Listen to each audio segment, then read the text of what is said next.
Те са много сложни обаче. Верно ли? Да, Няма да ги разбера. И затова има, ще ги разбереш. Камерата вече работи.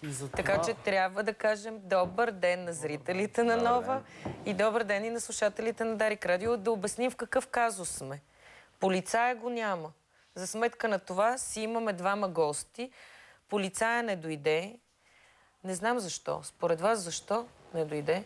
Ни нямат готова позиция, чува се какво да измисля. Идеята днес е да срещнем полицай и футболен фен след поредното вечно дерби, което завършва с кръв.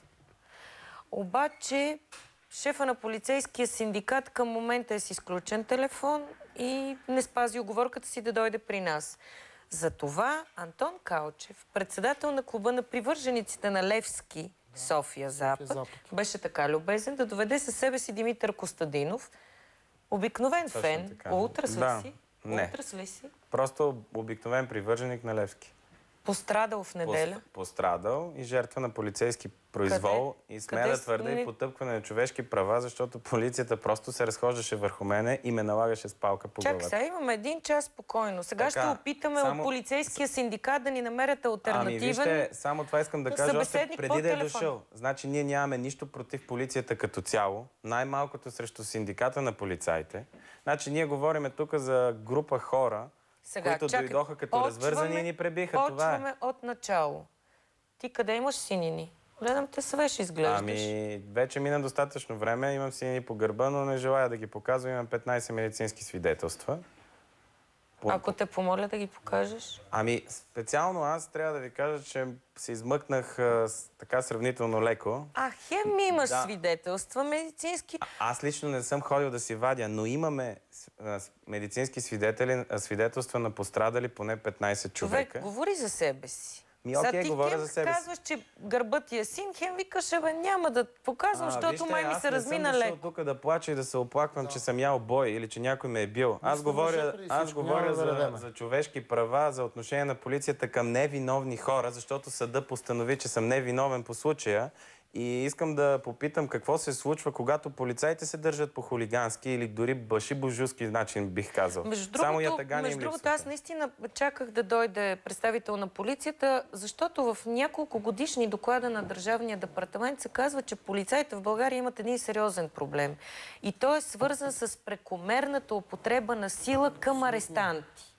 Ние не бяхме арестанти. Но вие не бяхте арестанти, вие бяхте бити къде? Ние бяхме бити на улицата на Паветата, бяхме повалени над 30-40 човека и бяхме бити в продължение на, може би, 2 часа. Това могат да го кажат свидетелите, които са гледали, защото ние буквално загубихме представа за време и пространство. И бяхме повалени беззащитни и невъоръжени хора. Вие какво правите? Какво правите, когато те... Не, преди да легнете... Ние бяхме бити в къщи, не на... Преди да легнем... Започваме от начало. Това футболните фенове сте много нетърпеливи хора. Историята е много дълга. Може би, защото паднахте. Може би, защото паднахте. Може би, защото паднахте. Сме паднали, да ни бият. Ужас. Значи ние... Тази среща тук сме... Ето, това познато ли ти е? Има инициатива. Това познато ли ти е на тебе? Чакай да го покажем на камерата. Ето това, което сте размахвали в деня на матч. Не съм го размахвал аз. Добре, ако някой го е размахвал, трябваше да бъде арестуван и да бъде съден по закона. Ти като председател на клуба на привържениците, така. Като председател на клуба на привържениците. Като видиш, че едно такова знаме се вее, при положение, че УЕФА е направила списък с 13 непозволени символа, които да се размахват постоянно. Ти какво правиш? Отива и казва с блага дума на някой, че не трябва да го прави и той скача и след него застават, примерно, определена група хора и става бой с стюардите. Ето това става. Тоест, вашите фенове са неконтролируеми, така ли? Някои от тях. И ние работиме в тази посока да започнем да ги контролираме. Но ако човек, какво работите? Вие от толкова години и закон за футболното хулиганство се направи. Работите и работите. И най-важното нещо, което се случва е винаги футболните фенове мрънкат, че са пребити. Винаги автобуси след мачовете са премазани, наистина унищожени. Добре, къде е полицията? И къде са арестуваните и осъдените за това? Аз мога да попитам... Ние не отговаряме... Ние отговаряме за действията на... Ние отговаряме за действията на стадиона. Чакай сега. Аз питам, като си тръгнеш ти от матч, който ЦСКА, тия чорбари ли им викахте? Са ви набили с 2-0. Да. И ние си отиваме да си тъжиме в нашото кафе. Хайде, моля те. Хайде без тези. Без тези, навсякъде по света, като започнем с най-очеизваждащите примери. Добре. Ливърпул и всички английски фенове, които дори не ги пускат да напускат страната, след като се бият. Ако обърнат една кофа в дружба, чакай да защо попитам, идват да ни пребият на цар Симеон? Нека да попитам. Питай. Вие сте емоционални хора. Да.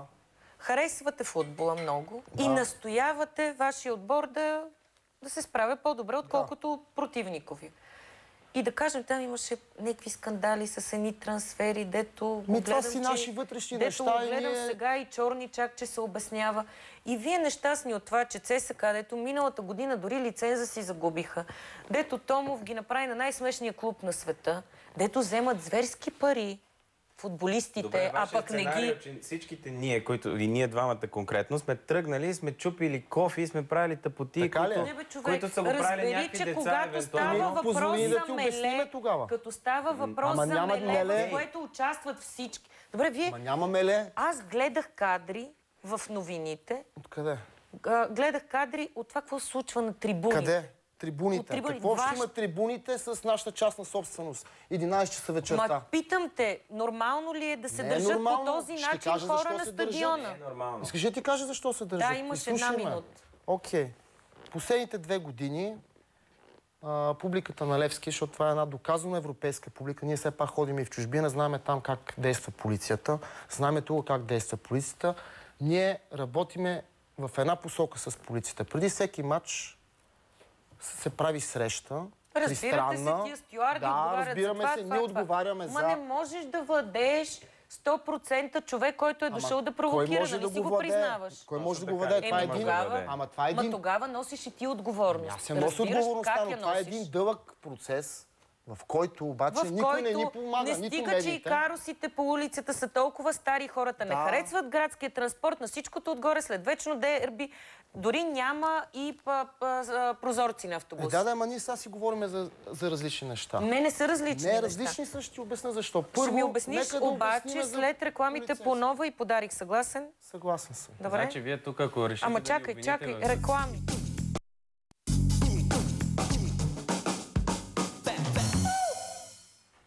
Така, ще имаме събеседник по телефона. Казва се Иван Мусков, член на управителния съвет на Синдикалната федерация към МВР. Полицаите дразнят ли ви по презумпция, защото седат по презумпция около стадиона, в стадиона, докато това не се случва на Запад? На Запад няма полиция вътре. Определено. По трибуните. И вас ви дразни това. Не, ни дразните. Това е тенденцията в Европа. Никъде в Европа няма полиция на стадиона. Навсякъде охраната вътре в стадиона се осъществява от стюардска фирма. Най-добрият вариант стюардската фирма да е от самите фенове. Веднага мога да това е най-добрият вариант, но ти ми казваш, аз не мога да контролирам онези психари, които са дошли утреси, които са дошли да се бият.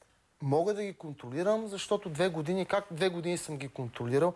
Защото няма напрежение във въздуха. Когато няма напрежение, можеш да отидеш да му обясниш. Сега защо има напрежение във въздуха? Беше мобилизирана цялата полиция, жандармерия и всякакви моторизирани части, докато вървеше шествието до това. Между другото, аз никога не съм присъствал на такова нещо. Преди матча, докато вървеше шествието до стадиона, непрекъснато мотористи, може би от тези части Сигма, се врязваха в нас. Подкарваха ни като стадо. Липсваха им само къмшици, все едно подкарват говеда. С каква цел го правят, бе, хора? Не ни харесват тия хора самите. Стига, моля ви се. Значи как е на Запад? Някакъв инфантилен реваншизъм. Ако някой е направил нещо, някакви противообществени прояви и някакви вандалски или каквито и да било прояви, те просто на общо основание си го изкарват на всички. Без оглед на това дали си участва в вандалски прояви или не. Не на всички, на нас. Имаме събеседник по телефона. Господин Мусков, чувате ли ни? Здравейте!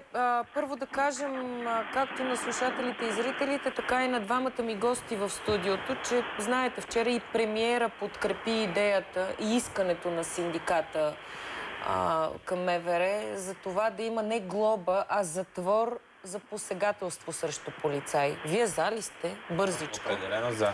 Господин Мусков, защо бихте футболните фенове? Моля? Защо полицията би футболните фенове след края на дербито Левски ЦСКА в неделя? Ако използвате този термин, аз не съм запознат с случая. Като член на синдиката в МВР мога да кажа, че синдиката не може да се вмеси в ръководните функции на МВР. Вие полицай ли сте?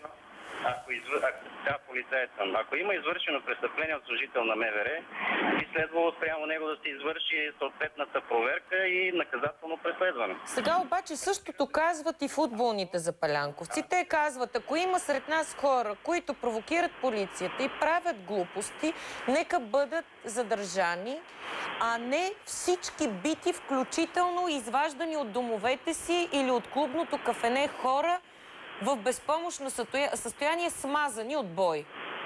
Значи, вие ме вкарвате в някакъв